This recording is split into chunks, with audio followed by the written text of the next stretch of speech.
네, 안녕하세요. LS증권의 염승환 이사입니다. 최근 저를 사칭하는 여러 유튜브 방송이나 카카오톡 채널들이 상당히 많은데요.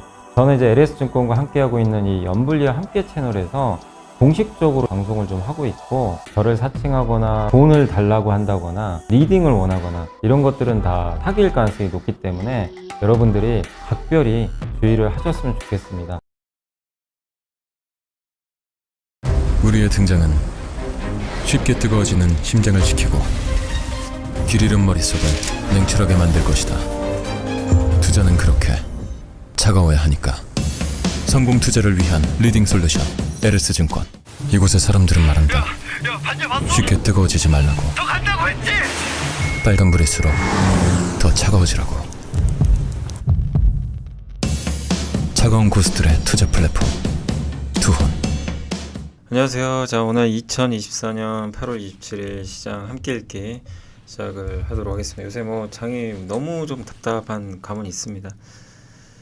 예.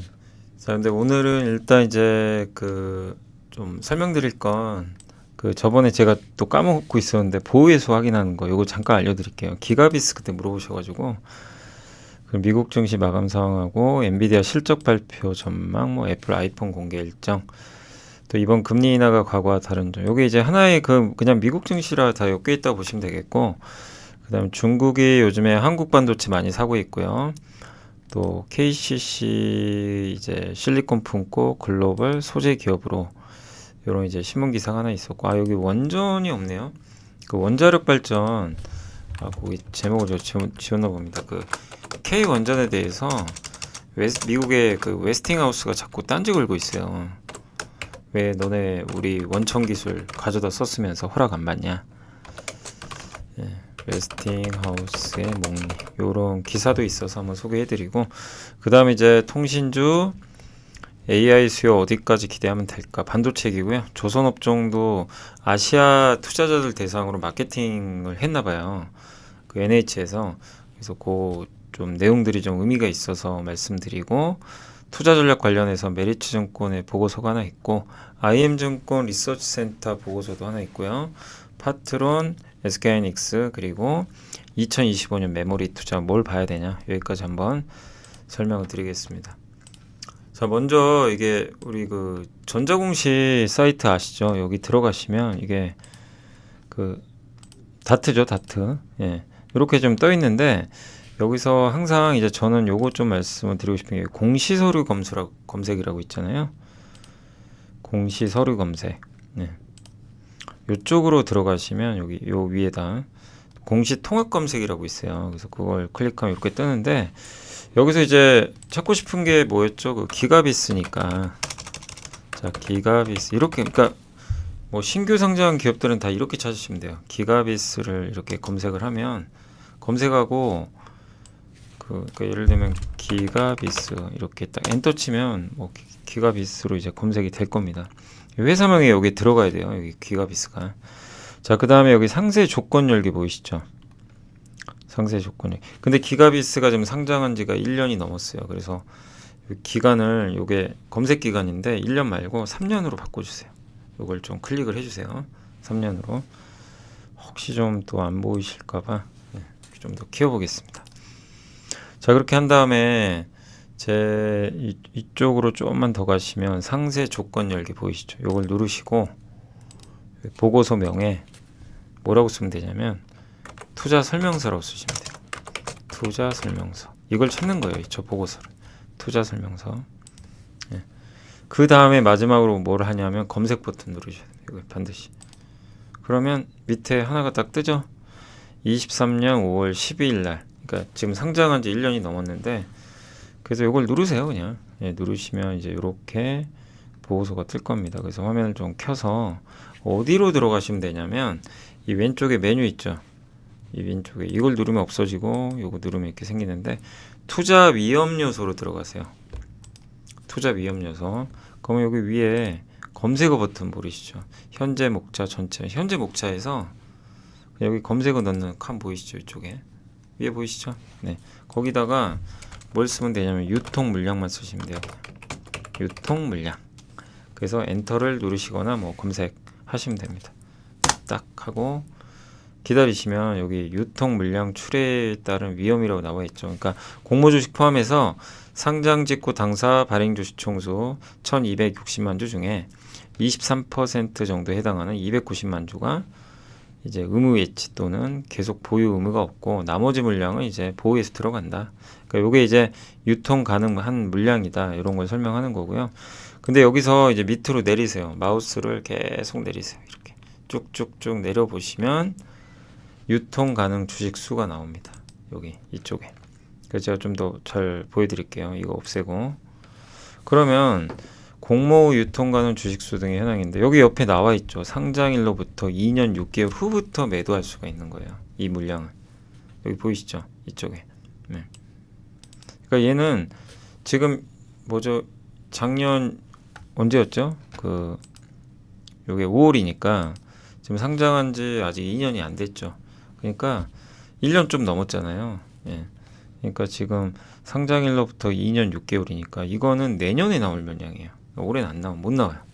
그러니까 이 대주주 김종준님, 강해철님, 오재한님, 이재곤님, 이재성님, 요게 지금 남아 있는 물량이 합치면 꽤 되죠. 30, 42, 54, 한 60% 가까이 돼요.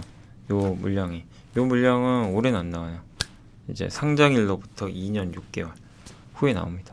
내년에는 근데 저 물량을 이 대주주가 팔지 안 팔지는 알 수가 없어요. 뭐 보통은 대주주는 잘 안 팔아요. 예. 근데 어쨌든 저 물량은 이제 올해 나오는 물량은 아니고, 근데 상장일로부터 여기 보면 6개월 있죠. 요거는 이 뭐 예를 들면 여기 김태수님이 6개월이 지났으니까 18만 주를 팔았을 수도 있고 안 팔았을 수도 있고 그건 뭐 알 수가 없습니다. 예. 근데 뭐 공시를 할 수도 있지만 어쨌든 다 6개월이 지났죠. 그러니까 이 물량은 나왔다라고 보셔도 돼요.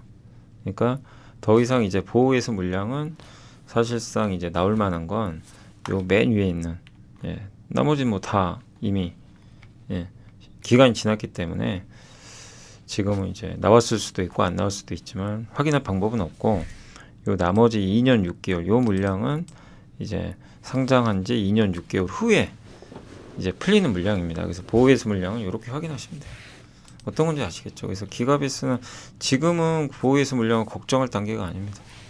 예, 지금 뭐 걱정할 단계는 아니죠. 예, 왜냐하면 이 물량은 올해 나올 일은 아니거든요. 그죠? 2년 6개월 후에나 나오니까 상장한 지. 그러니까 아직은, 예, 지금 나올, 예, 부분은 아니다라고 보시면 되겠습니다. 그렇게 해서 그러니까 2년 6개월간 매각이 제약되고, 이것만 보지 마시고 하나만 더 볼게요. 오늘 APR이 아마 물량이 나왔는지 모르겠지만 보호해수가 해제된 날인데 APR 이렇게 검색하시고, APR은 뭐 상장한 지 얼마 안 됐죠. 그래서 뭐 1년을 하셔도 되고, 아무튼 투자 설명서 하셔서 검색 누르면 이렇게 나오죠. 여기도 APR도 이렇게 눌러서 들어가 보시면 투자 위험 요소 들어가시고 유통 물량 뭐 이렇게 하시면 이제 그쪽으로 가죠. 750만 주 중에서 36.85%가 유통 가능한 물량이다. 이렇게 되어 있습니다. 그래서 상장 시점별 유통 가능 물량은 1개월 후에 48.37, 2개월 후에 60.05%, 상장일 6개월 후에는 66.43%, 뭐 이렇게 물량이 나와 있는데 밑으로 내리시면 똑같아요. 유통 가능 주식 현황. 예, 그래서 보시면 상장일로부터 2년 6개월. 지금 오늘 기준으로 딱 6개월 지났어요. 6개월이에요. APR은. 요 물량은 아직 멀었고 2년 후에나 나오고, 요 물량은 나왔을 수도 있어요. 풀리는 거죠. 10만 주. 또 6개월 15,000주. 풀리겠죠. 나머지 상장일로부터 6개월. 요 물량들은 이제 오늘부터 풀려요. 예, 저 물량들. 저걸 이제 더 하시면 되겠죠. 나머지는 아니에요. 네, 그러니까 여기 4만 주부터 여기까지는 나오는 물량이고, 그 다음에 요거 최대 주주 김병훈 대주주의 10만 주도 나올 수도 있고 안 나올 수도 있고, 신재환 님도 15,000주 뭐 팔 수도 있고 안 팔 수도 있는 거죠. 대부분은 책임 경영하기 때문에 이런 최대 주주는요, 개인 최대 주주는 웬만하면 매각 안 합니다. 안 하는 경우가 많아요. 안 하는 경우가 많기 때문에 나올 가능성은 높지 않지만, 어쨌든 요게 뭐 예를 들면 하나증권이나 뭐 CJ-ENM이나 중소기업은행이나 이런 데는 뭐 팔 수도 있죠. 예. 근데 그 물량은 그렇게 많지는 않습니다. 이렇게 해서 확인하시는 거예요. 옛날에도 한번 제가 설명을 해드리긴 했는데 요거는 나중에라도 한번 이런 내용은 제가 쇼츠로라도 한번 만들어 가지고 공유를 한번 해드리도록 하겠습니다. 그래서 일단 간단하게나마 좀 설명을 해드렸으니까 참고하시고, 그리고 어제 제가 저녁 8시에 그 실적 분석한 거 이제 2분기 조금 늦었지만 한번 올려드렸으니까 한번 여러분들이 아직 못 보신 분들은 2분기 실적이 이런 기업들이 좀 괜찮았구나 한번 이제 점검 차원에서 함께 배우기에 올려놨거든요. 그래서 어제 올려드렸으니까 참고하시면 되겠습니다. 자, 그리고 이제 본격적으로 한번 주요 미국 증시부터 한번 말씀을 해드릴게요. 자, 지금 보시면 이제 미국 증시는 이제 나스닥이 좀 많이 빠졌고요. 미국 증시 장 초반 견조했는데 오후에 그냥 별 이유는 없이 빠졌고요. 경기 민감주 다우는 올랐고 빅테크가 빠졌습니다. 그리고 유가는 좀 많이 올랐고요. 이스라엘 전투기가 이제 헤즈볼라 공격을 했고 헤즈볼라도 보복을 했죠. 그리고 리비아 동부 정부가 갈등 속에서 유전지대를 보유한 유전지대를 동부 정부가 갖고 있는데 서부랑 싸운대요. 수출 안 하겠다 이러니까. 전 세계 원유 생산의 1.4% 정도 될 거예요. 리비아가. 큰 영향 없어요. 그러나 지금은 이제 가뜩이나 중동 전쟁 리스크가 있다 보니까 영향을 줘서 3% 유가가 올랐습니다. 그러다 보니까 이제 미국의 금리는 올랐죠. 물가도 오를까봐. 미국의 내구재 주문은 내용은 이게 보면 9.9% 증가했으니까 호재 같잖아요. 내구재 이제 오래 쓸 수 있는 이제 그 제품들을 부품이나 이런 걸 의미하는 건데 지난달에 마이너스 6.9였으니까 되게 좋죠. 그러면 역시 경기 침체 아니야 이럴 수 있지만 사실 들여다보면 별로 안 좋아요. 왜냐면 보잉의 항공기 주문이 지난달에는 마이너스 20% 감소했는데 이번 7월에는 34%나 급증했어요. 그럼 보잉 때문에 지금 왔다 갔다 하는 거잖아요. 그러니까 보잉을 빼야 돼요, 사실은. 보잉이 가파르게 지난달에 못한 걸 했기 때문에. 그러면 이거 제외해서 봤더니 마이너스 0.2예요. 안 좋아요. 자동차가 마이너스 2.6, 통신장비, 1차 금속 다 감소했습니다. 실제적으로 내구재 주문은 좋은 게 아니었다. 그래서 이거는 좀 증시의 부담입니다. 그래서 연준이 물론 이제 금리를 낮추면 기업들이 자본 지출을 많이 하겠지만 시간이 걸린다. 어쨌든 지금 제조업 경기는 그렇게 썩 좋지 않다는 게 이번에도 확인이 됐습니다. 엔비디아는 많이 빠졌고요. 브로드컴, 마이크론도 급락했고 테슬라도 급락했습니다. 빅테크도 다 빠졌고요. 다만 애플은 아이폰 16을 9월 9일날 공개하기로 했습니다. 그리고 유가 상승에 이제 엑슨모빌이 2% 정도 이제 그 상승을 했고요. 엔비디아 이제 실적 발표 내일 모레 새벽입니다. 우리나라 시간으로 내일 모레 새벽에 공개를 하는데 골드만삭스는 뭐 괜찮을 것 같다 이런 내용을 좀 적어줬고요. 매출은 예상이 287억 달러예요. 요 이상은 나와야죠. 시장에선 300달러 정도 나오면 좋지 않겠냐 이렇게 보고 있는 것 같습니다. 다만 너무 기대가 높고 시총이 3조 달러가 넘고 퍼가 47배고 비싸다는 거죠. 좀 비싸기도 하고 계속해서 높은 기대를 충족하긴 좀 어렵지 않겠냐라는 그런 시각도 있고 또 블랙엘이라는 신규 칩이 지금 출시가 연기된다는 얘기가 계속 있잖아요. 이런 것들을 과연 젠슨항이 어떻게 언급할지도 좀 지켜봐야 될 것 같습니다. 그래서 항상 이제 엔비디아 실적 발표할 때 항상 부담돼요. 뭐 주가 이미 올라가 있다 보니까. 근데 늘 이걸 뚫고 계속 올랐거든요. 근데 이번에도 놀라운 실적을 낼지 그건 좀 지켜봐야 되겠습니다. 어떤 시장은 기대 반 걱정 반을 하고 있다. 이런 내용이고요. 애플 아이폰은 이제 공개 일정 9월 9일로 결정됐는데 뭐 로봇 한다는 얘기도 있고요. 블룸버그에서. 근데 모르겠습니다. 뭐 이것까지는 좀 지켜봐야 되겠고 9월 원래 10일날 하려고 했는데 그 9월 10일이 미국 대선 TV 토론이 있어요. 그래서 좀 하루 당긴 것 같습니다. 그리고 이번에 금리 인하가 과거랑 좀 다르죠. 일단 보통 경기가 안 좋을 때 내리는데 이번엔 경기가 안 좋아서 내리는 건 아니죠. 그동안 과도했던 긴축 브레이크를 푸는 거고 극적이진 않다. 이제 지속해서 조금씩 내린다. 그리고 연준 의장도 얘기했지만 계속 내리진 않고요. 경제 데이터를 보면서 좀 지금 멈춰볼까 하면 좀 멈췄다가 또 내릴까 이렇게 브레이크, 그러니까 금리 인하를 이렇게 지속적으로 한다기보다는 좀 내렸다가 멈추고 내렸다 멈추고 이런 식으로 갈 가능성이 있다. 그 랠리는 아직 끝나지 않았다. 작년 10월 금리가 정점 찍고 내려가면서 지수가 40%나 올랐거든요. 아직 그렇다고 금리 인하가 주가에 다 반영된 건 아니다. 그래서 연준이 연착륙을 유도한다면 내년 강세장의 연료가 될 거다. 이런 내용이고, 연준의 완화가 순항을 의미하지는 않는다. 이런 내용으로 보시면 좀 좋을 것 같습니다. 그리고 대선도 있고요. 예, 변동성, 그러니까 증시가 여전히 강세장은 끝나지 않겠지만 변동성은 좀 나올 수 있다는 거. 그러니까 급 나갈 때 주식을 투자하라는 그런 의미로 보시면 되겠습니다.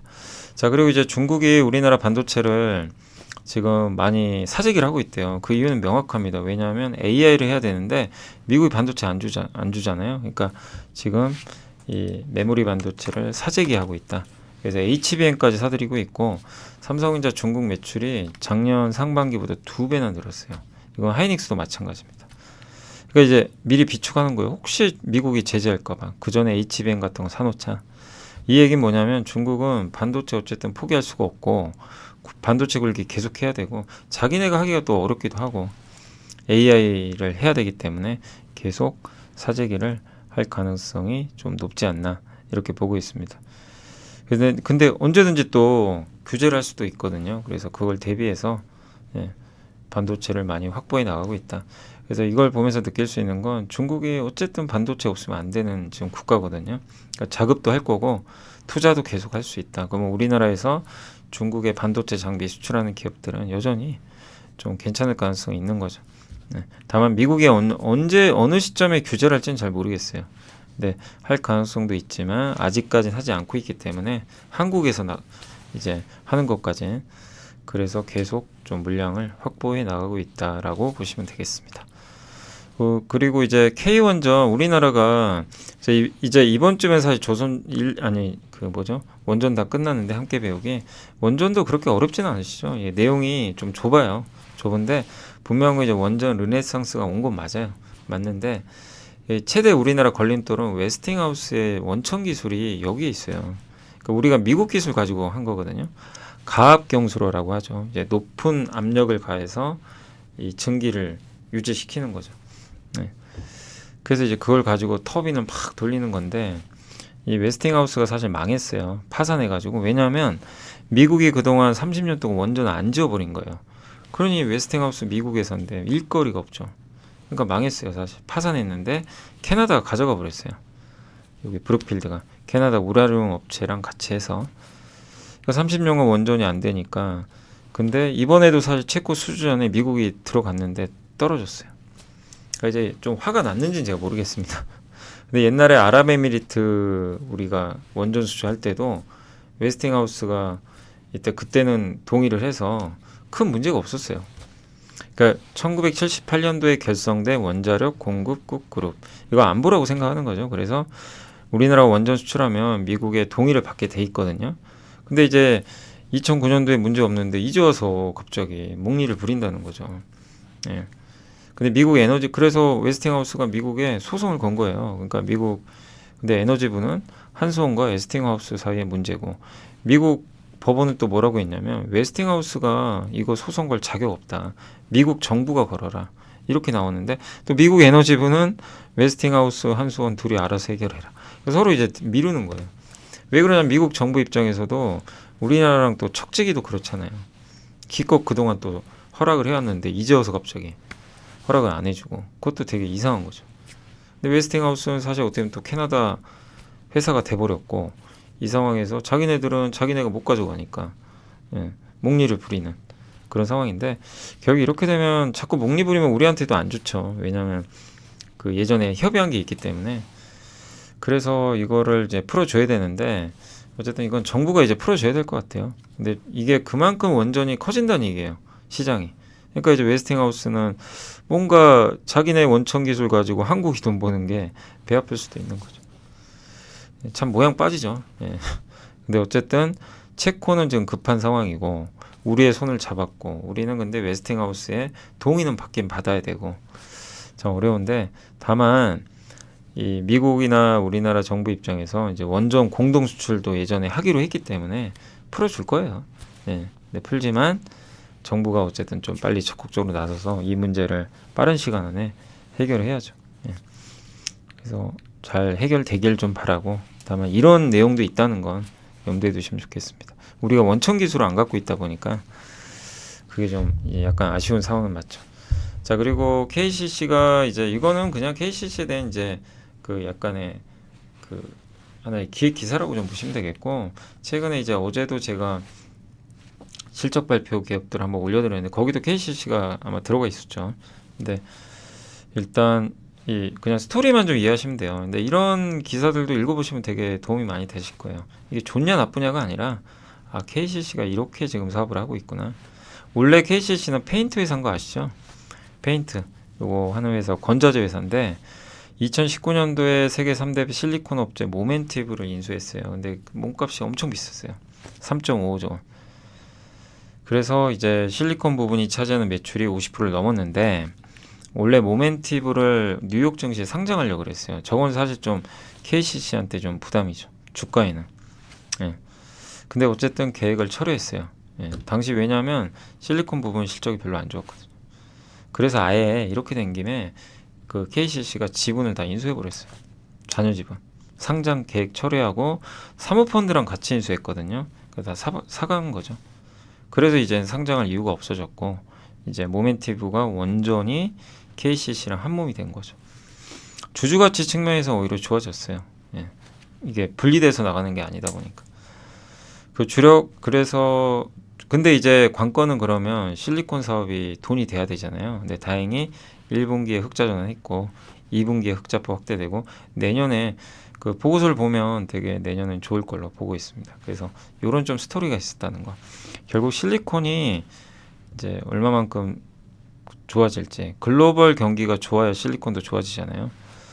그래서 그 글로벌 경기가 좋아지냐에 좀 달려 있고, 주력 계열사는 KCC 글라스와 건설이 있는데, KCC 글라스는 요즘에 정몽휘 회장이 계속 좀 지분 매입하고 있죠. 근데 여러분이 생각하실 건 저분이 지분 매입한다고 무조건 올라간다는 건 아니에요.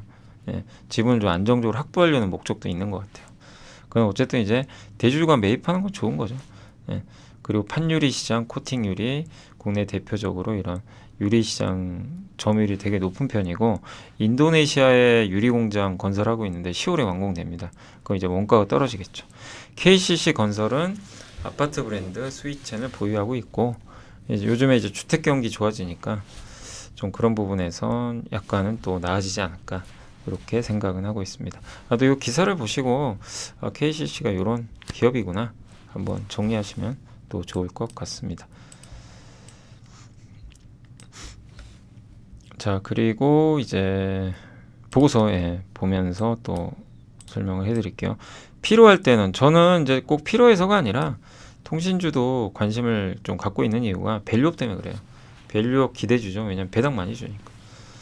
그리고 안정적이죠. 그리고 그래서 요새 통신주 주가가 견조한데, SK텔레콤은 비용 통제 강하게 시행 중에 있고요. KT는 저수익 사업 정리하고 있고 실적도 괜찮을 거예요. 그래서 배당도 많이 주죠. SK텔레콤 6.3, KT가 5. 근데 KT는 자사주 소각까지 포함하면 7.1, LG유플러스는 6.6. LG유플러스가 제일 못 갔죠. 상대적으로 실적이 좀 부진해서 그런데 뭐 LG유플러스도 배당만 본다면 매력이 있습니다. 규제 리스크도 크지 않고요. 예. 방어주, 배당주 측면에서 모두 다 수혜 기대된다. 근데 이 중에선 KT를 탑픽으로 꼽은 게 자사주 소각 포함해서 주주 환원율이 높고, 그 다음에 공기업이잖아요. 그런 면에서는 밸류업에선 좀 가장 괜찮지 않겠냐, 이런 좀 기대감도 있고, 또 내년 상반기에 구의역 부동산 프로젝트, 이걸로 일회성 수익 1조 원 정도가 예상이 된다고 합니다. 근데 저 중에서 어쨌든 일부를 자사주 매입 소각한다면 좋겠죠. 통신주 관심 가져보자는 그런 내용이고, 다만 이제 이런 거죠. 통신주가 이제 좋은데, 자, 이게 차트 한번 보세요. 이게 차트를 보실 때 이런 거는 한번 좀 말씀을 해드릴게요. 뭐냐면 이건 이제 팁이라면 팁인데, 이게 차트 보실 때요, 이게 단계 좀 올라왔죠. 그럼 조금 기다리세요. 이게 전고점 돌파하고 나면 좀 숨고르게 하거든요. 보통. 예, 이렇게 한번 뚫고 나서 올라가면 할 수 없어요. 근데 한 번씩 이렇게 빠지죠. 통신주 보면 한 번씩 빠져요. 계속 가진 않아요. 근데 그거 염두에 두시고 그렇게 오르는 구간에서는 항상 어느 정도 기다렸다가 투자를 하시면 좋을 것 같습니다. 그냥 괜히 제가 차트 뭐 분석하자는 게 아니라 LGU 플러스는 사실 오른 게 없잖아요. 근데 이런 거는 만약에 뭐 예를 들면 내가 통신주를 한다. LGU 플러스를 그냥 예를 든 거예요. 이건 부담이 없어요. 그냥 그러니까 굳이 뭐 차트 안 보고도 이렇게 빠졌잖아요. 그럼 뭐 굳이 타이밍을 잴 필요는 없어요. 예. 근데 아까 KT도 좀 올라왔고 SK텔레콤도 많이 올랐죠. 이제 이런 경우에는 지금 들어가지 말자. 조금만 기다리자. 그걸 좀 말씀을 드리는 겁니다. 그리고 또 한 가지 이건 TV라는 건 아닌데 추세선 혹시 아세요? 저희 HTS에서도 여기 추세선이 있는데 이렇게 그어서 보통 이렇게 요 전고점 있죠. 이런 거를 이제 강하게 넘어갈 때 거래량까지 실리면 매도해라. 이런 얘기들이 좀 있더라고요. 네. 네, 요거는 무조건 맞지는 않습니다. 근데 이런 부분도 있다는 건 염두를 해두세요. 그러니까 내가 만약에 어떤 기업을 장기 투자하는 게 아니라 좀 들고 있는데 막 올라가요. 어디서 팔아야 될지 잘 모르겠어요. 근데 저런 것도 하나의 방법이 될 수 있다는 거죠. 네, 제가 차트 막 이렇게 그거 보고 하는 건 아닙니다. 아닌데 꼭 이게 맞는다는 얘기는 아니에요. 하이닉스도 보면 뭐 예를 들면 이제 이런 거죠. 여기서 의미 있게 한번 그어 보는 거예요. 그죠? 이렇게 요런 고점이라고 할까요? 여기도 마찬가지고. 근데 여기서부터 넘어가기 시작하죠. 요런 데서 조금씩. 예를 들면 하이닉스는 이제 여기서 여기까지 이제 고점을 한번 그어봤을 때 19만 원 정도 이 이상부터는 이제 오버슈팅이라고 보고 파는 거죠. 근데 만약에 그 차트대로 팔았으면 여기서 팔거나 여기서 팔았을 텐데 요건 놓쳤죠. 네, 근데 정확하게 고점을 알 수가 없어요. 결국엔 떨어져 버렸죠. 네, 그런 방법들도 있다고 하니까 참고만 하시면 됩니다. 네, 그러니까 고점과 고점을 연결한 이 추세선이 딱 나오잖아요. 근데 여기서 한번 넘어가죠. 이때 여기서 연결. 근데 이 고점과 고점을 어떻게 또 설정할 거냐? 그것도 사실 좀 변수긴 해요. 예를 들면 여기서 여기면 이때 팔아야 되나? 이럴 수도 있는 거죠. 근데 이제 제가 말씀드리고 싶은 거는 이제 이런 차트를 보시고 만약에 어떤 기업이 많이 올랐는데 도대체 어디다 팔아야 되지? 이걸 모를 때가 있잖아요. 그럴 때 저런 차트를 보고 한번 하는 것도 하나의 방법이다. 그러니까 왜냐하면 이제 제가 어떤 분이 그 블로그에 이런 내용을 올려주셨더라고요. 그래서 가장 대표적인 회사가 이제 엔비디아죠. 엔비디아 한번 보고 말씀 한번 해드릴게요. 그러니까 엔비디아 같은 것도 지금 뭐 어마어마하게 오르긴 올랐죠. 주가가 이렇게 보시면 올랐는데 뭐 이렇게 한번 계산을 해볼까요? 뭐 예를 들면 꼭 맞는다는 거는 아니니까 꼭 참고를 해주세요. 뭐 여기가 고점이고 여기가 고점이죠. 의미 있는 고점과 고점을 연결하는 거거든요. 이렇게 추세선으로 이렇게 그거 보는 거예요. 여기 고점에 맞춰서 요렇게 그럼 여기서 넘죠. 이때는 매도라는 거죠. 여기 그러니까 우리가 큰 흐름으로 봤을 때 제일 고점이 어디예요? 여기죠. 여기서 한 파동이 보이세요? 이렇게 보이시죠? 이쪽이 중간 정도 보이시죠? 여기가 제일 높았죠. 그 다음 파동의 고점은 누가 봐도 여기죠. 이 둘을 연결하는 거예요. 그랬더니 여기가 나오는데 이때부터 넘어갔다는 거죠. 막 달릴 때. 그러니까 이제 저런 걸 보고 여기서는 좀 매도했다면 사실 지금 뭐 제자리 걸음이죠. 사실 이때 매도했으면 지금이나 그때랑 별 차이는 없어요. 근데 여기 급락은 피할 수가 있었다는 거죠. 그런 의미죠. 그러니까 이거는 이제 많이 올랐던 기업에 해당되는 거예요. 그래서 여러분들이 한번 요런 것도 있구나라고 참고만 해주시면 좋겠습니다. 이해되시죠? 의미 있는 고점과 고점을 연결할 때 된다. 제가 어떤 블로그에서 제가 한번 읽어가지고 한번 직접 그려봤거든요. 그래서 한번 말씀을 드린 거니까 참고만 해주시면 좋겠습니다. 잠깐 제가 좀 딴 길로 좀 빠졌고요. 자, AI 수요를 어디까지 기대해야 될까? LS증권의 이제 저희 회사의 애널리스트 분들이 지금 D램 구매 업체들 재고 일수가 늘어나고 있대요. 그래서 13조, 19조. D램을 구매하는 회사가 어디입니까? PC 뭐 이런 데서 디램을 많이 갖고 있다는 얘기죠. 왜냐하면 AI 노트북이 잘 팔리지 않겠냐. 그래서 이제 미리 사놓은 거죠. 예. 또 HBM 때문에 기존의 디램이 공급이 부족할 것 같아서 미리 이제 사재기를 한 거죠. 어떻게 보면 트렌드포스는 AI 때문에 잘 팔릴 것 같다 이런 얘기를 하고 있고, 근데 아직까지 생성형 AI 킬러 앱은 부재하고 소비자들이 값비싼 AI 노트북을 구매할 요인은 부족하기 때문에 실제 수요는 부진할 수도 있다 이런 내용도 있는 것 같습니다. 그러니까 중요한 건 AI 기대를 하고 반도체를 사놨는데 수요가 생각보다 안 나오면 그의 재고가 계속 늘어나겠죠. 그 부분은 부담이 될 수 있고 디램 가격이 떨어질 수도 있다. 이런 내용으로 보시면 되겠고, 하지만 이제 탑재량은 분명히 증가합니다. 왜냐하면 애플 아이폰이 6기가에서 8기가로 늘어나요. 기본 용량이. 맥북도 8기가가 아니라 16기가. 저것만 해도 같은 양만 팔려도요, 저것 때문에 용량이 증가하니까 디램 가격엔 좋을 수 있죠. 또 애플 OS는 이 기능 AI 기능 사용 여부와 무관하게 이제 고용량 이 디램으로 가니까 소비자들이 구매할 수밖에 없지 않냐 이런 내용도 있으니까 참고하시면 좋겠습니다.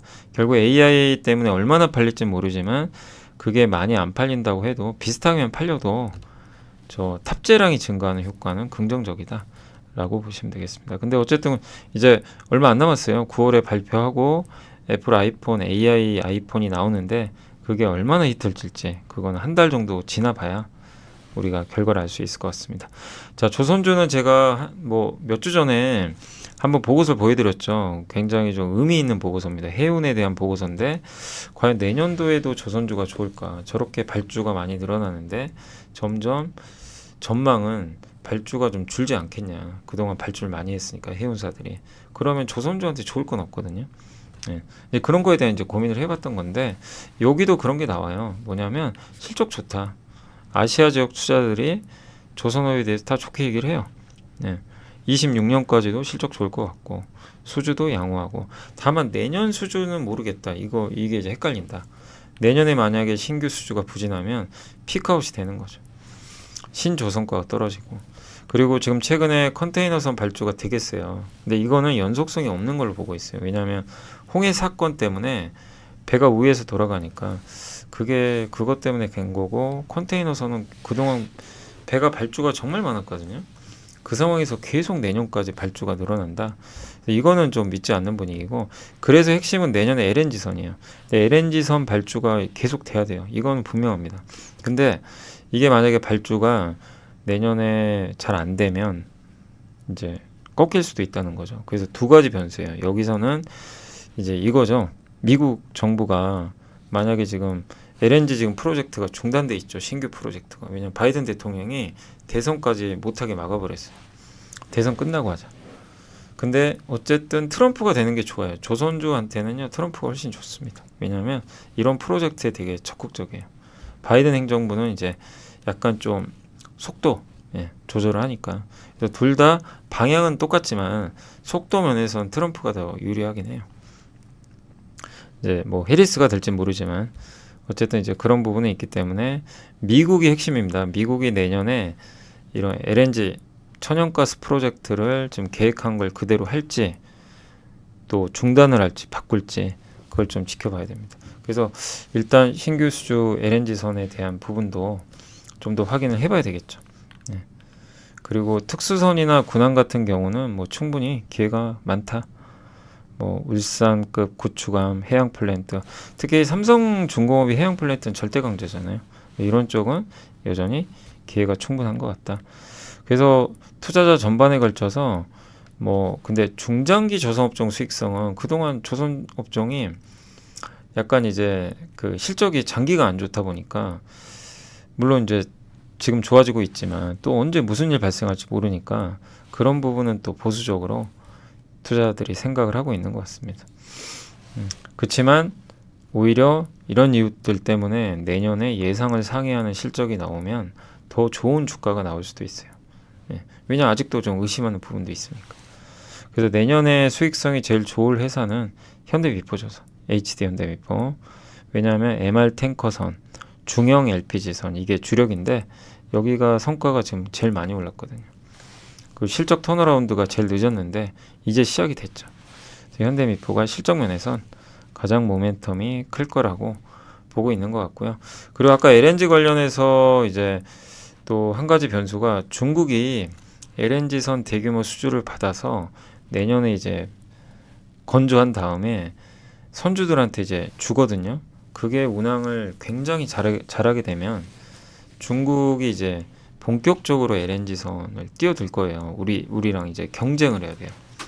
계속.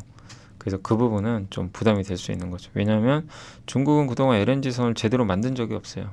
수주해서 인도했는데 사고 나고 그런 게 좀 몇 건 있었죠. 그런데도 워낙 이제 우리나라에서 수주 받기가 어려우니까 우리도 이제 도크가 꽉 짜 있으니까 LNG선은 필요하니까 중국에 또 맡겼거든요. 그게 이제 내년부터 공급이 되는데 그게 만약에 정상적으로 정말 또 우리나라만큼의 운항 안정성을 보유해주면 이제 중국에도 맡길 거란 말이에요. 그러니까 이런 것도 좀 확인할 부분이죠. 그래서 조선주가 이제 좀 약간은 내년도가 좀 약간의 이제 분수령 같긴 해요. 그러니까 올해 말까지는 괜찮을 텐데 내년에 이제 진검승부가 한번 남아있다. 그 점은 염두에 두시기 바랍니다. 그래서 제가 말씀드리는 건 결론은 뭐냐? 오를 때 투자하지 마시라는 겁니다. 항상 말씀드리지만 급 나갈 때 조선주가 막 팍팍 빠진다 이런 이슈들 또 나와서 막 주가 안 좋은 얘기 나오고 그럼 그럴 때 투자하시라는 거예요. 안 좋은 역으로. 예. 그거를 왜냐하면 중장기 사이클은 안 끝났어요. 계속 이어져요. 배 바꿔야 되거든요. 친환경 선박 바꿔야 됩니다. 또 미국이 중국 규제할 수 있고 그러니까 큰 사이클은 이어질 거예요. 꾸준한 사이클. 그러나 중간중간 저런 일들 때문에 한 번씩 푹푹 빠질 수 있거든요. 그걸 이용하자라고 말씀을 드리겠습니다. 자, 그리고 이제 투자 전략 관련해선 이제 그 메리츠증권의 이수정 연구원님이 그 내용 중에 이게 있더라고요. 대한민국 정부는 부동산과 한배 탔다. 그래서 뭔가 했거든요.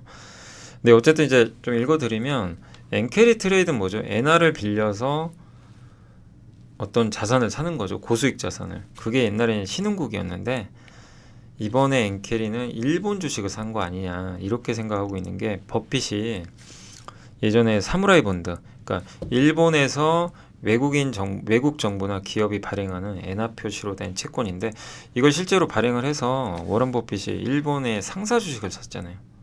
그죠? 그래서 그걸 투자한 게 이제 이런 것도 엔캐리다. 엔화를 빌려서 더 나은 자산으로 투자를 하는 거죠. 근데 엔캐리 트레이드 청산이 일어나니까 이게 역으로 가니까 샀던 일본 주식을 팔아서 일본 주가 기억나시죠? 8월 5일 날 일본 증시가 마이너스 13% 폭락한 거. 그 일리 있는 얘기예요. 근데 이제 보통은 엔화를 빌려서 신흥국에 투자하는데 이제는 신흥국이 예전 같지가 않다는 거죠. 매력이 떨어지니까 지금 요즘에 달러 캐리 트레이드 얘기 나오죠. 이제 미국에서 달러를 빌려서 달러 대신 다른 걸 사는 거죠. 그럼 뭘 사냐? 신흥국, 옛날엔 신흥국 샀단 말이에요. 그게 아니라 미국 주식을 사지 않겠냐. 지금 나스닥 신화를 믿잖아요. 나스닥은 투자하면 안 망한다. 성공한다. 예. 우리 코스피는 맨날 박스피다. 미국은 계속 오른다. 이걸 믿는 이상 이제 자금이 계속 들어오니까 주가 빠질 수가 없다. 약간 그런 논리입니다. 물론 진짜로 이런 일이 일어날지 모르지만 혹시 달러 캐리 트레이드가 이루어졌을 때 달러를 빌려서 어쨌든 그러니까 미국에서 달러 빌려서 다른 자산에 투자할 때 신흥국이 아니라 미국 주식이 될 수도 있다. 뭐 이런 내용이니까 한번 참고하시면 되겠고 서울 아파트 가격만 강세인 건 뭐 다들 아실 거고요. 왜냐하면 지금 인구는 감소하는데 부동산 가격이 그러면 하락하는 게 아니라 교외 그러니까 저기 그 수도권 외 지역은 집값이 떨어지는데 핵심지는 더 쏠려요. 사실 그 정부가 재건축 재개발 활성화 위해서 주거지역 종상향 사업성 보정 개수 뭐 이런 걸 통해서 서울 핵심지 토지 가치를 더욱 향상시키고 있는데 정책 자금 옛날에 PF 위험했던 거 기억나시죠? 그런 보증 등으로 부동산에 수요를 했고 사실 뭐 아시겠지만 우리나라는 부동산 공화국이죠. 대부분의 자산이 다 부동산이 돼 있기 때문에 부동산이 망한다? 이건 정권에 문제가 생기는 거예요. 그렇기 때문에 근데 거기다가 정책 자금까지 지금 들어간 게 있다 보니까 부동산이 폭락하면 정부도 파산할 수도 있다. 예. 그러니까 이제 이런 논리로 부동산 가격이 쉽게 안 떨어질 것 같다. 약간 이런 또 얘기도 넣으신 것 같아요. 예. 그러니까 참고 한번 하시면 좋을 것 같습니다. 그러니까 대한민국 정부가 부동산과 한 배 탔다. 예. 요런 이제 시각도 있다는 거 염두에 두시면 되겠고, IM증권에서는 이제 박상현 이코노미스트가 이번에 그 디스인플레이션 물가가 낮아지고 그 다음에 너무나 그동안 긴축을 했으니까 이제 그런 관점에서 보험성 인하를 했다라는 의미로 여러분들이 좀 생각을 하시면 또 좋을 것 같습니다. 그래서 이번에는 이번 금리 인하 사이클은 유동성이 좀 긍정적이지 않겠냐, 이런 내용이고요. 김명실 연구원님은 9월에 금리 인하 폭은 8월 고용이 달려 있는 것 같다. 그래서 만약에 고용이 안 좋게 나오면 금리를 세게 인하할 수도 있다, 이런 내용이고, 근데 대신에 금리 인하는 만병통치약은 아니다. 예. 9월 6일 발표될 미국의 그래서 고용 보고서가 너무 중요하다. 고용에, 그리고 뭐 미국 연준이 50을 낮추든 25bp를 낮추든 상관없이 고용은 냉각될 거다, 계속. 이런 좀 의미고요.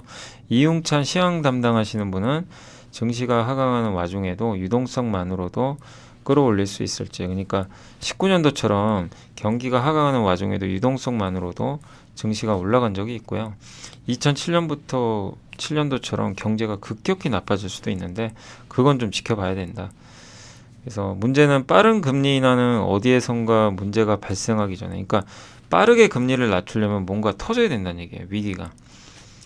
그리고 기술주는 추가적인 인하 없으면 랠리하기는 좀 부담스럽다. 근데 사실은 저는 이제 이 부분은 조금 동의는 안 되는 게, 왜냐하면 기술주들이 금리 인상기에도 많이 올랐잖아요. 그죠? 예전에 기술주랑 좀 다르거든요. 그래서 기술주들은 이제 추가 금리 인하보다 그동안 이 엄청난 고금리에도 엔비디아가 3000% 올랐거든요. 그러니까 꼭 금리하고는 좀 무관하지 않나, 이렇게 일단 저 개인적으로 그렇게 생각은 하는데, 이용찬 연구원님은 기술주는 이제 추가 인하 없으면 좀 부담스럽지 않겠냐. 추가 인하를 하려면 경기가 냉각돼야 되고, 그러니까 좀 이래저래 만만치 않다. 그래서 코스피 박스권 매매 전략 여전히 들어가야 되고, 미국 기술주는 좀 조심하자, 이런 좀 보수적인 시각인 것 같습니다.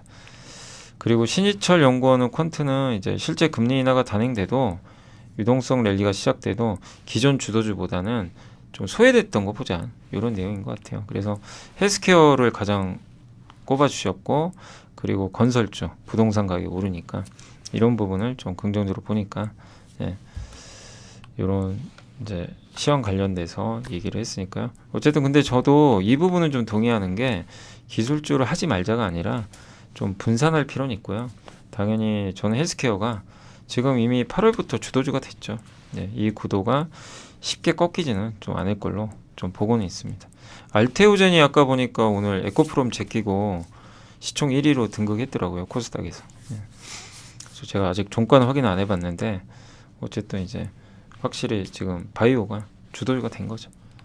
근데 전체적으로 IM증권은 일단 시장을 조금 보수적으로 보고 있는 것 같습니다.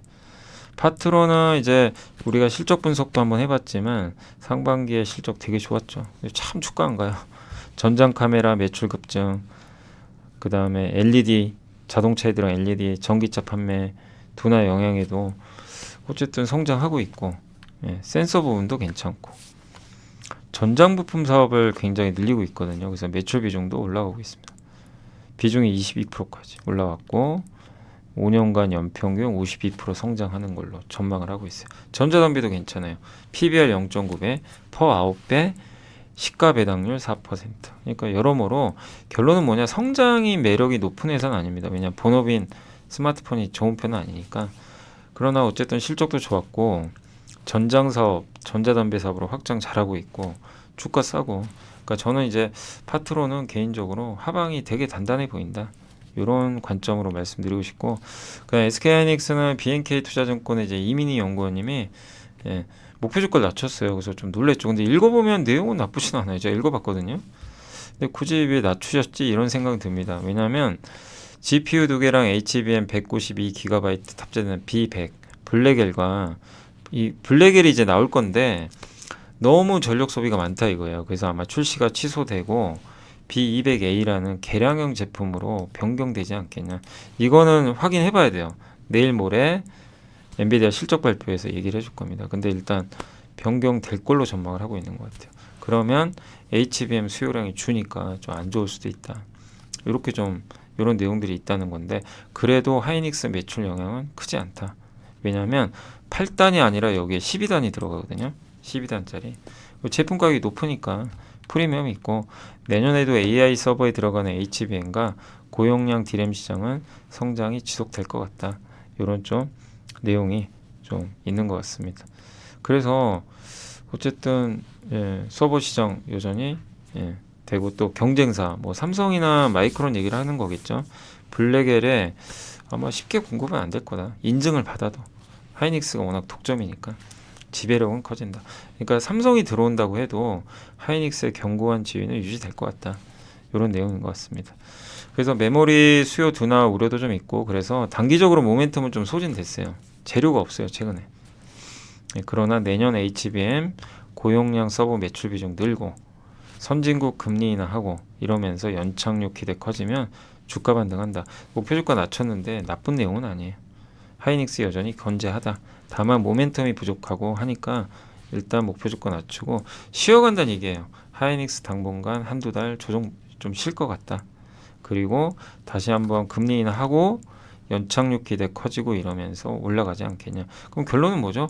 우리가 읽어보면서 제가 느낀 건 주가는 좀 이제 최근에 부진하고 목표 주가 낮췄지만 좀 더 빠지면 투자하라는 얘기로 들렸어요. 기회다. 오히려 안 좋을 때.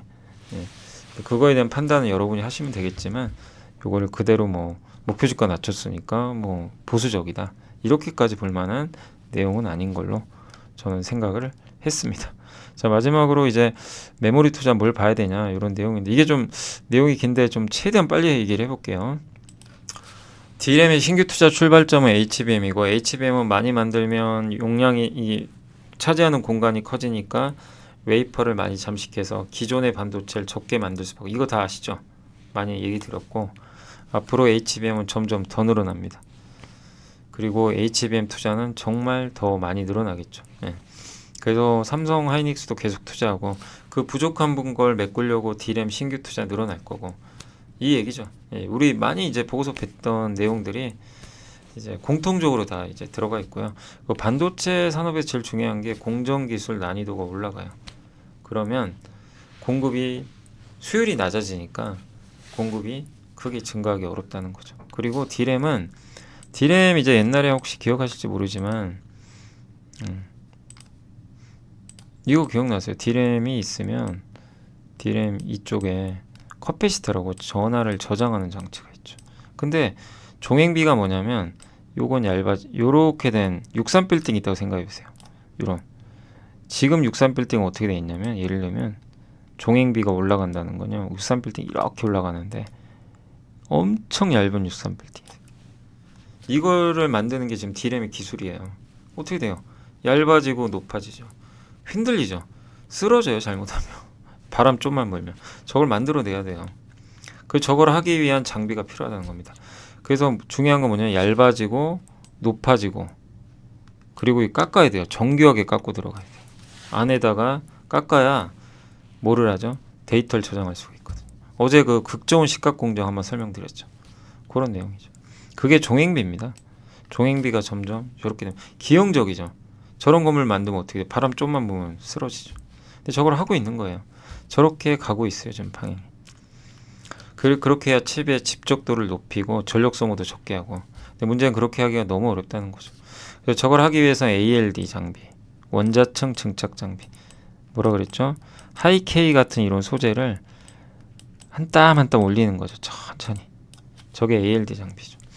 하이K 프리캐서를 쓰면 여기에 그 막 같은 게 형성되는데 이 막이 전하를 오래 잡고 있어서 옛날에도 한번 설명했던 겁니다.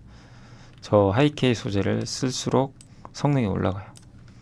근데 이제 점점 D램이 진화를 하면서 1Z, 1A, 1B, 1C로 가는데 얇아진다는 얘기예요. 한마디로 이쪽으로 갈수록 얇아진다. 그러면 ALD 공정이 10개 들어가요. 그럼 장비가 많이 필요하죠. 그래서 핵심 뭐냐? ALD 장비 앞으로 많이 쓴다. 어제 우리 배웠던 ALD 어제 극저온 장비 설명드렸죠. 극저온 장비, 극저온 식각 장비도 있지만 이제 ALD 장비도 많이 쓰일 수밖에 없어요. 원자층 증착 장비입니다. 해외에선 이런 기업들이 있고, 이 하이케이 소재를 여기다 입히는 거거든요, 막을. 그 입히는 장비가 ALD 장비고, 저걸 해주는 저 ALD 장비는 이렇게 보통은 가스를 뿌려가지고요, 한 번에 확 막을 입히는 그런 장비가 있는데, ALD는 하나씩 하나씩 올리는 거예요, 계단 쌓듯이. 그게 느려요. 느린데 되게 견조합니다. 근데 앞으로 이 장비가 많이 쓰인다는 얘기예요. 그걸 만드는 회사는 해외, 국내에는 원익 IPS, 주성, 유진테크가 있어요. 또 하이케이 소재도 많이 필요한데, 이 소재에서는 하프늄 소재가 앞으로 많이 쓸 거라고 합니다. 요걸 하는 회사들이 이제 솔브레인, 뭐 한솔케미칼 이런 기업들이 있죠. 그 극좋은 식감 어제 배웠던 거죠. 예. 그리고 이런 걸 또 하기 위해선 고압수소 어닐링 장비가 더 필요하죠. 왜냐하면 계면결함이 생기거든요. 원자 구조, 격자 구조가 이게 이렇게 그 늘어지기 때문에 약간 파괴된다 그러죠. 예, 이온주입하면. 그럼 그걸 정상적으로 만져줘야 되는데, 이걸 하는 회사가 누구죠? HPSP죠. 흡프스프죠. 예. 고압수소 이런 것도 필요하고, 극좋은 식각은 어제 한번 설명드렸죠. 영화로 올려가지고 식각을 하면, 예. 어제 뭐라 그랬죠? 이렇게 낸드를 400층짜리 요 아파트에 안에 구멍을 뚫어야 되는데, 어떻게 뚫어요? 삐뚤빼뚤 뚫으면 안 되고 정교하게 쭉 뚫고 내려가야 돼요. 그래서 그걸 하려면 보호막을 입히면서 뚫어야 되거든요. 보호막 입히고 뚫고, 보호막도 입히고 뚫고. 기억나시죠? 이 보호막이 뭐죠? C죠. 일반 공정에서 C가 들어가서 골키퍼가 막는 건데, 얘를 없애야 돼요. 얘를 없애는 방법은 극저온, 영하 70도 이상 하면 얘가 필요 없어요. 보호막이. 그래도 정교하게 쭉 됩니다. 속도도 빨라요. 그래서 저걸 도입을 한 거죠. 삼성전자가 400단부터 저거 도입할 예정이고, 램 리서치가 크라이오 3.0이라는 식각 장비 개발 마치고 시장 진입했다. 어제 설명드렸죠, 기사. 네. 그래서 그거를 이제 해줄 수 있는 업체가 FST랑 유니셈 같은 식각 장비. 아니, 식각 장비가 아니라, 이거 잘못 썼습니다. 칠러 장비입니다. 칠러. 죄송합니다. 식각이 아니고 칠러죠, 칠러. 칠러가 이제 이 온도 조절 장치고, 부품은 하나 머티리얼즈도 있고, 여기는 안 적혀 있지만 TCK도 있어요. TCK가 이제 보통 그쪽이죠. 거기 그 램 리서치에 공급을 하니까요. 또 낸드는 점점 올라가죠. 낸드는 올라가는데 막을 쌓거든요. 근데 이 니트라이드라는 이 막을 없애버려야 돼요. 그러면 인산이 필요해요. 이것도 옛날에 한번 다 알려드렸던 내용이긴 한데, 한 번만 더 정리할게요. 이 낸드도 400단 쌓죠. 그러니까 안을 잘 뚫어서 식각을 하는 것도 중요하고, 방금 극좋은 식각처럼 요 막을 이렇게 하나씩 쌓거든요. 그 400단을 만들어요. 근데 그때 니트라이드 막을 이용을 해요. 근데 얘를 나중에 다 400쯤 만든 다음에 제가 없애야 돼요. 저 없앨 때 인산이 필요해요. 인산을 쓰는 건 얘랑 반응을 해요. 얘만 없애요. 이 인산 만드는 업체가 솔브레인입니다. 그리고 LTC 아시죠? LTC가 자회사 중에 LTCM이라고 있거든요. 이 회사가, 요건 제가 이제 찾아서 써놓은 거예요. 지분 48% 보유 중인데, SK가 또 LTCM 지분 28.5%또 갖고 있어요. 그러니까 SK하이닉스가 이렇게 고단을 하게 되면 저 LTCM 걸 또 쓸 수 있겠죠. 솔브레인과 LTC가 동반 수혜 받지 않겠냐? 저는 그렇게 생각합니다. 근데 이 보고서에는 솔브레인만 나와 있습니다. 그래서 정리해드리면, 삼성전자, 하이닉스 모두 고객사로 원익 IPS가 확보하고 있고, 주성 엔지니어링 ALD 장비 갖고 있고, 솔브레인이 이런 이제 인상계 아까 소재 이런 기업들이 있다라고 보시면 되겠고, 주목할 기술 변화는 아까 다 설명드렸습니다. 원 AA가 이제 메인 공정인데 점점 원C로 가고요. 원C는 아까 말씀드렸죠. 63 빌딩이 더 얇아지는 거예요. 원C로 가면 이게 원 A고 원C 얇아진다. 그냥 하이케이 소재가 많이 쓰일 것 같다. 고압 어닐링도 주목해야 된다. 낸드는 점점 올라간다. 그래서 극좋은 식각 공정 필요하다. 그래서 전공정 장비 보자. 그래서 여기서는 원익 IPS, 주성 엔지니어링, 유니셈, FST를 추천을 했고요. 그 다음에 전공정 소재 부품에서 솔브레인과 레이크 머티리얼즈를 관심 종목으로 꼽아줬으니까 참고하시면 되겠습니다. 벌써 시간이 지금 5시 10분이 넘어가지고, 아이고, 제가 이게 빨리 끝내야 되겠네요. 네, 이게 하다 보니까.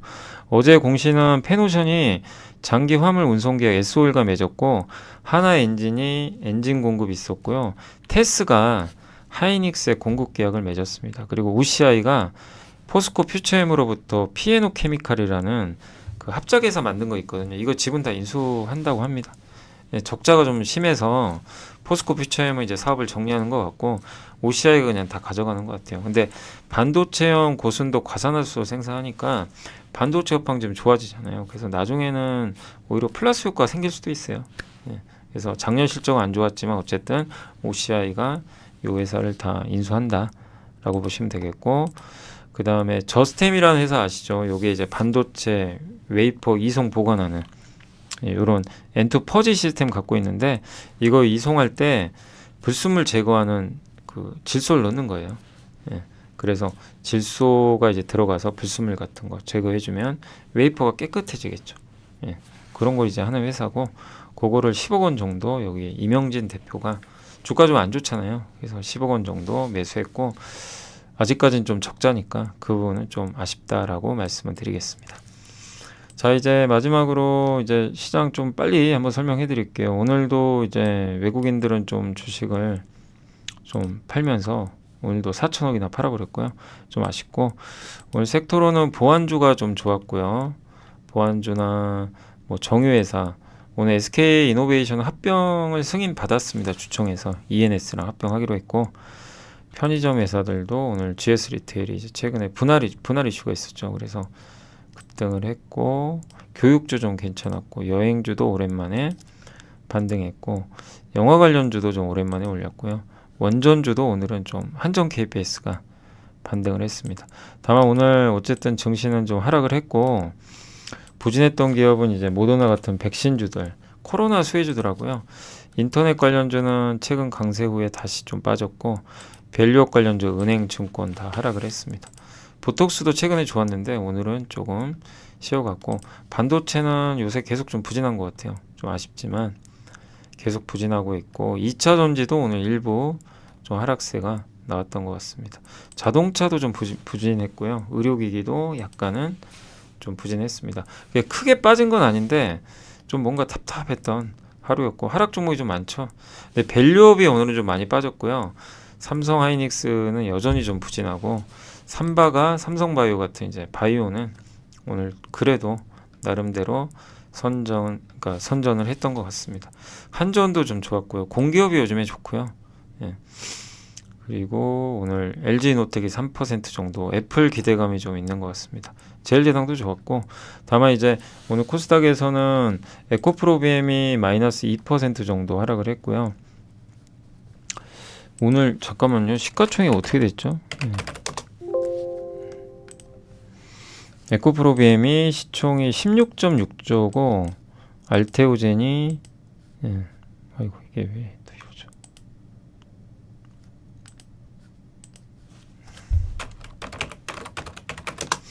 알테오젠이 역전했네요. 그래서 시총 순위는 바뀌었습니다. 알테오젠이 이제 1등으로 바뀌었고, 어쨌든 오늘도 올랐고요. 그리고 2차전지 좀 부진했고, 바이오가 좋았죠. 파마리서치도 일부 올랐고, 다만 코스닥도 대부분은 좀 지지부진했던 하루였던 것 같습니다. 그래서 오늘 보면 밸류업을 비롯해서 주도주는 없어요. 주도주는 없고 그냥 개별주들만 일부 움직이는 좀 답답했던 장인데, 시장 어렵지만 여러분들 힘내시고, 좀 고생하셨습니다. 근데 이런 답답한 장세 어쩔 수 없어요. 당분간 좀 이어질 거예요. 미국도 좀 답답하고 한데 이런 분위기가 조금은 더 이어질 수 있으니까 힘들 내시고 대응하시면 좋겠습니다. 자, 아무튼 오늘 좀 시간이 다 지나서 이만 맞추겠습니다. 죄송하고요. 내일 또 오전에 라이브 시간에 찾아뵙겠습니다. 감사합니다. 우리의 등장은 쉽게 뜨거워지는 심장을 지키고 길 잃은 머릿속을 냉철하게 만들 것이다. 투자는 그렇게 차가워야 하니까. 성공 투자를 위한 리딩 솔루션 LS증권. 이곳의 사람들은 말한다. 쉽게 뜨거워지지 말라고. 빨간불일수록 더 차가워지라고. 차가운 고수들의 투자 플랫폼